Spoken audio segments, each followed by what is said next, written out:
It has been more than 16 years since a civilian working for the Navy was charged with passing secrets to Israel. Jonathan Pollard pled guilty to conspiracy to commit espionage and is serving a life sentence. At first, Israeli leaders claimed Pollard was part of a rogue operation, but later took responsibility for his work. Now, Fox News has learned some U.S. investigators believe that there are Israelis again very much engaged in spying in and on the U.S., who may have known things they didn't tell us before September 11th. Fox News correspondent Carl Cameron has details in the first of a four-part series.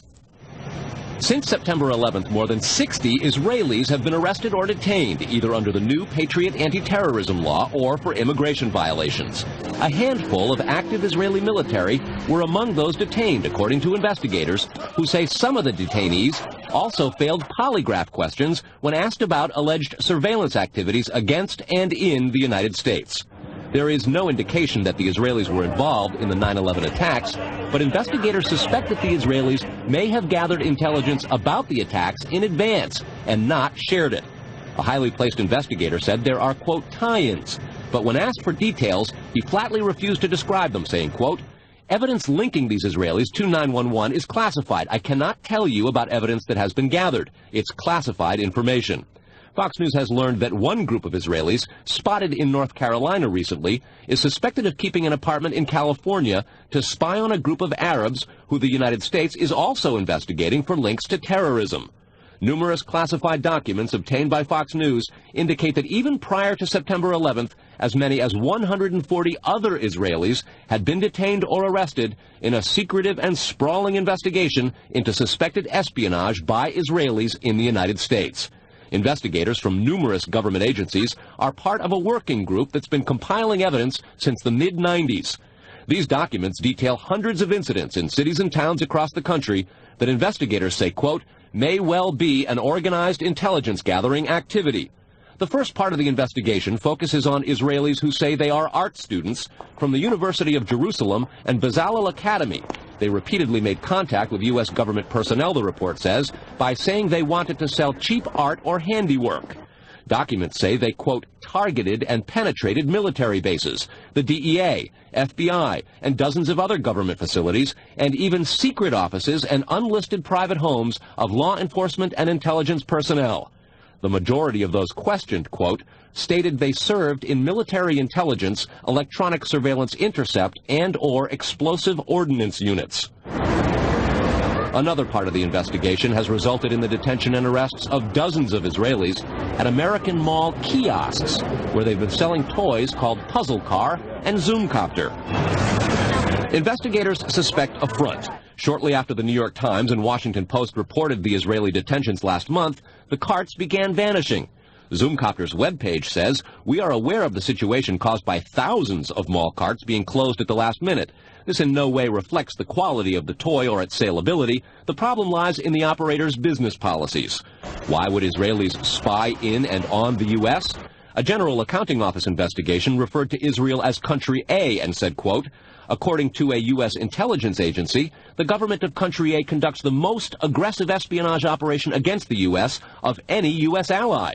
A defense intelligence report said Israel has a voracious appetite for information and, quote, the Israelis are motivated by strong survival instincts which dictate every facet of their political and economic policies. It aggressively collects military and industrial technology, and the U.S. is a high priority target. The document concludes, quote, Israel possesses the resources and technical capability to achieve its collection objectives. A spokesman for the the Israeli embassy here in Washington issued a categorical denial, saying any suggestion that Israelis are spying in or on the U.S. is, quote, simply not true.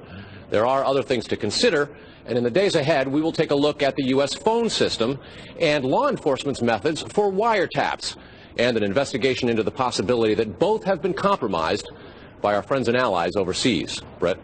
Carl, what about this question of advanced knowledge of what was going to happen on 9/11? How clear are investigators that some Israeli agents may have known something? Well, it's very explosive information, obviously, and there's a great deal of evidence that they say they have collected, none of it necessarily conclusive. It's more when they put it all together. A bigger question, they say, is how could they not have known? Almost a direct quote, Brett. This going to the fact that they were spying on some Arabs, right? Correct. All right, Carl, thanks very much. We reported on the approximately 60 Israelis who had been detained in connection with the September 11th terrorism investigation. Carl Cameron reported that U.S. investigators suspect that some of these Israelis were spying on Arabs in this country and may have turned up information on the planned terrorist attacks back in September that was not passed on. Tonight, in the second of 4 reports on spying by Israelis in the U.S., we learn about an Israeli-based private communications company for whom a half dozen of those 60 detained suspects worked. American investigators fear information generated by this firm may have fallen into the wrong hands and had the effect of impeding the September 11th terror inquiry. Here's Carl Cameron's second report.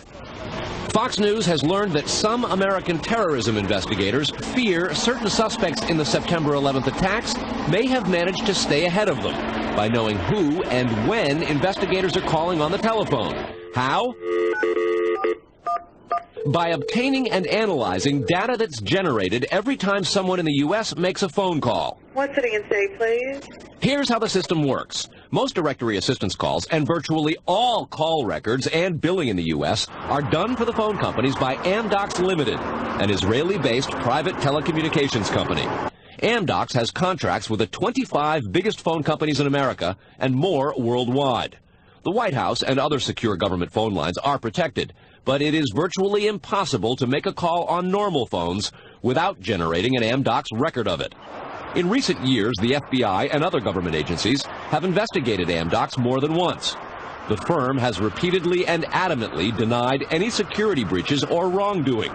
But sources tell Fox News that in 1999, the super-secret National Security Agency, headquartered in northern Maryland, issued what's called a top-secret, sensitive, compartmentalized information report, TSSCI, warning that records of calls in the United States were getting into foreign hands, in Israel in particular.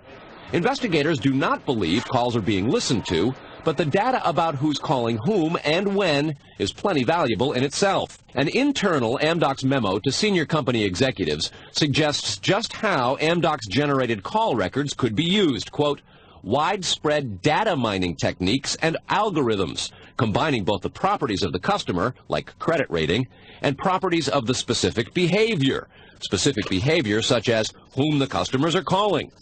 The Amdocs memo says the system should be used to prevent phone fraud, but U.S. counterintelligence analysts say it could also be used to spy through the phone system.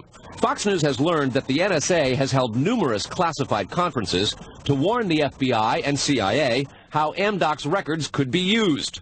At one NSA briefing, a diagram by the Argonne National Lab was used to show that if the phone records are not secure, major security breaches are possible. Another briefing document said, quote, it has become increasingly apparent that systems and networks are vulnerable. Such crimes always involve unauthorized persons or persons who exceed their authorization, acting on exploitable vulnerabilities. Those vulnerabilities are growing because, according to another briefing, the U.S. relies too much on foreign companies like Amdocs for high-tech equipment and software, quote, many factors have led to increased dependence on code developed overseas. We buy rather than train or develop solutions.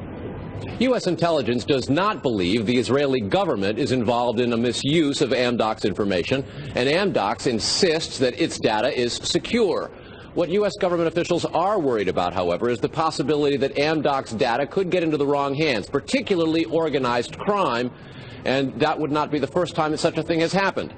Fox News has documents of a 1997 drug trafficking case in Los Angeles in which telephone information, the types that Amdocs collects, was used to, quote, completely compromise the communications of the FBI, the Secret Service, the DEA, and the LAPD. And we'll have that and a lot more in the days ahead, Brett. Carl, I want to take you back to your report last night on those 60 people who were Israelis who were